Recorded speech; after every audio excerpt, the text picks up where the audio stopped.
Novità in casa Wii Sport, si unisce infatti alla nostra grande famiglia anche la formazione del Geraci che era impegnata al comunale Bruccoleri in campo contro il Pro Favara per la sfida valevole per l'8ª giornata del campionato di eccellenza siciliana, girone A. Entrambe le formazioni venivano da uno 0-0 rimediato nell'ultimo turno, 14 punti in classifica per la formazione di Mister Grimaudo che sceglie il 4-3-3 per il suo Geraci, Sisai in porta, linea di difesa a 4 formata da Valenza, Mar, Chiazzese e Tarantino, la linea mediana è composta da Bognanni, Bisogno, Marsala, dietro il tridente d'attacco formato da Serio, Grimaudo e Saluto. Sembra essere quasi tutto pronto per raccontarvi del fin di questa sfida. Fanno il loro ingresso in campo in questo momento le due formazioni: completino blaugrana per il Geraci, completino giallo con pantaloncini blu per i padroni di casa del Pro Favara. Si aspetta soltanto il fischio iniziale da parte del direttore di gara e sfida che parte in questo momento dopo 19 minuti di noia. Il primo squillo per i padroni di casa con il calcio di punizione interessantissimo battuto da Cordaro che va un soffio dalla porta protetta da Sisai. Grande occasione per il Pro Favara per trovare il gol dell'1-0. Sempre Cordaro al minuto 22 a inventare con un cambio campo per Wolain che accorre, arriva come un treno su questo pallone ma spedisce di un soffio al lato.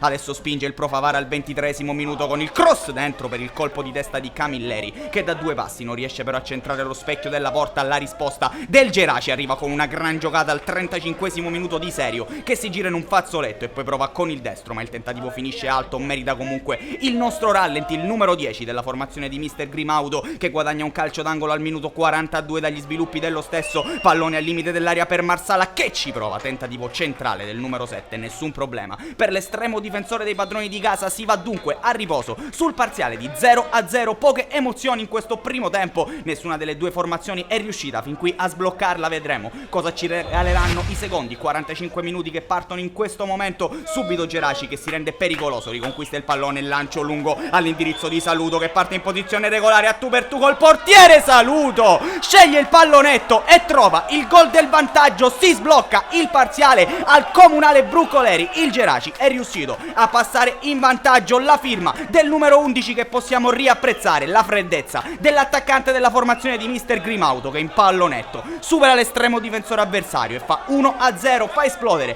il proprio pubblico. Il numero 11 del Geraci che continua ad attaccare, qui la grande giocata da parte di Grimaudo sulla destra che poi lascia il pallone a Serio che ha spazio per andare a calciare col destro, tentativo interessante da parte del fantasista della formazione di Mister Grimaudo che però finisce alto. Risponde la formazione padrona di casa con questo tentativo da lontano che finisce però tranquillamente tra le braccia di Sisai. Entra in campo Iannolino, forze fresche per Mister Grimaudo e sempre però la formazione padrona di casa in questa fase di gara a farsi vedere pericolosamente in avanti con questi tentativi che non stanno causando problemi però a Sisai, estremo difensore del Geraci. Altro cambio per Mister Grimaudo, entra in campo con il numero 17 San Young e sarà proprio lui pochi minuti più tardi a mettere probabilmente il timbro finale a questa sfida. Si addormenta la retroguardia del Pro Favara del numero 17 e ne approfitta con un colpo di testa che supera l'estremo difensore avversario. Doppio vantaggio per il Geraci quando non manca molto al termine di questa sfida. Hanno provato i ragazzi di Mister Grimaudo a mettere in cassaforte la partita, ancora cambi, entra in campo anche Cucchiara, si vuole coprire il mister della formazione ospite. Il Pro Favara ci crede ancora quando siamo giunti ai minuti di recupero, 91esimo, viene atterrato in area di rigore Iannello sotto gli occhi del direttore di gara che non ha dubbi e concede la massima punizione. Ha qualcosa da lamentarsi la retroguardia del Geraci per il contatto che, come possiamo riapprezzare a rallenti, in effetti non sembra così netto. Dall'ischetto si presenta Cordaro che sceglie il pallonetto e fa 2-1, accorcia le distanze la formazione del Pro Favara quando però ormai forse è troppo tardi. Pochi minuti infatti separano le due formazioni dal triplice fischio che arriva in questo momento. Vince il Geraci in casa del Pro Favara, supera gli avversari per 2-1 la formazione di Mister Grimaudo e sale a 17 punti in classifica. Anche per questa settimana amici della Wii Sport allora è tutto, come sempre appuntamento alla prossima!